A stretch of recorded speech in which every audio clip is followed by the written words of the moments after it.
जैसा कि आज संत रविदास छात्रावास में हम लोग आए हुए हैं और ये गोरखपुर का लालडीगी का छात्रावास है। जैसा कि सर कल अभी अवकाश घोषित किया गया है उत्तर प्रदेश सरकार के द्वारा कल शाम को, तो जबकि ऐसा देखा जाता है कि बहुत प्रेशर होने के बाद सरकार ऐसा किया है। जबकि देख रहे हैं कि जो वहाँ पे अभी कुंभ का मेला चल रहा है, चल रहा है, उसमें भी काफ़ी व्यवस्थाएँ हुई हैं।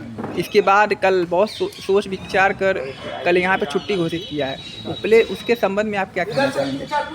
सरकार जो है कि वर्तमान सरकार बहुजन महापुरुषों के साथ काफ़ी जो है कि भेदभाव कर रही है और ये जो है बहुत ही निंदनीय है। महाकुंभ जैसे प्रयागराज में इतने बड़े हादसा में पूरे देश में छुट्टी घोषित करना, ये भी जो है कि बहुजन महापुरुषों का अपमान ही है। इसे जिन्होंने समता मूलक समाज की स्थापना की बात की है, ऐसे महापुरुष के जयंती पर सरकार जो है कि छुट्टी न देकर जो कि महापुरुषों का अपमान की है। जी सर, जैसा कि देखा जाता है कि अपने समाज के बहुत गिने चुने सांसद ही जो हैं वो लोकसभा में पहुंच पाए हैं, और वो भी जो सांसद को मिले हुए हैं या तो छोटी पार्टी होने की वजह से या तो संख्या कम होने की वजह से उनको 1 से 2 मिनट बोलने दिया जाता है। बहुत ही मुश्किल से वो अपने 1 से 2 मिनट में अपनी बातें रख पाते हैं। तो इसके संबंध में आपको क्या लगता है कि सरकार ऐसा दुर्व्यवहार कर रही है अनुसूचित जाति और जनजातियों के सांसदों के प्रति? सदियों से दुर्व्यवहार हुआ है। मनोहर कांशीराम साहब कहते थे हम संसद में नई सड़कों पर अपनी बात रख सकते हैं। ये कोई नई बात नहीं है। और जितने संसद प्रतिनिधि चुन के जाते हैं वो निजी स्वार्थ में डूबे रहते हैं, बोलना ही नहीं चाहते हैं। अगर उनको संसद में नहीं बोलने दिया जा रहा है तो बाहर आके बोलें, पब्लिक में अपना दें न्यूज़। ये सांसद का दोष है, नहीं तो वर्तमान ही तो सदियों से जो है कि भेदभाव होता रहा है।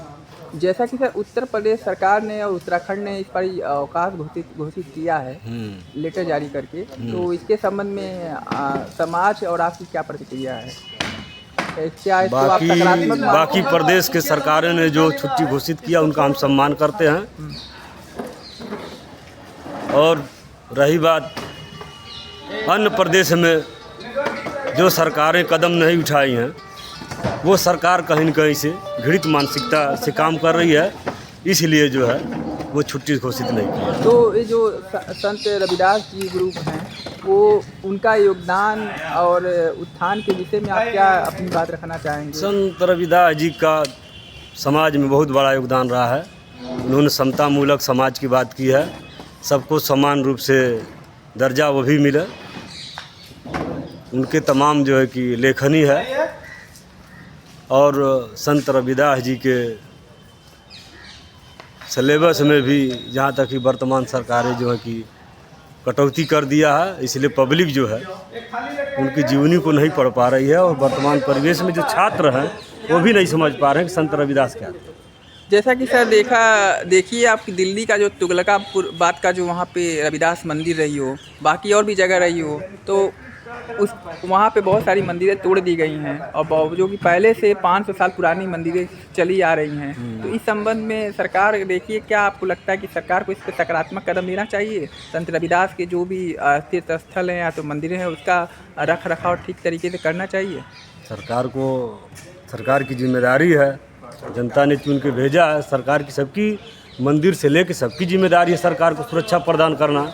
अगर सरकार सुरक्षा प्रदान नहीं कर पा रही तो कहीं न कहीं से उसका जो है सरकार का दोष है। आज सर आप इस कार्यक्रम में सम्मिलित हुए हैं, तो इसके संबंध में आप क्या अपनी बात रखना चाहेंगे आखिरी में? कार्यक्रम में हम लोग अपनी बात यही रखना चाहेंगे, बच्चे हैं, लोग पढ़ रहे हैं और इन लोगों को भी जागरूक करने का जो है कि मकसद है। क्योंकि वर्तमान में तमाम युवा भटक रहे हैं, अपने महापुरुषों का जो है कि नाम भूलते जा रहे हैं। यहाँ से बच्चे अगर छोटा मोटा कार्यक्रम से जागरूक होंगे, एक बच्चा जागरूक होगा तो कम से कम अपने गांव में जाकर नाम रोशन करेगा, यही मकसद है। जी ठीक है, थैंक यू सर।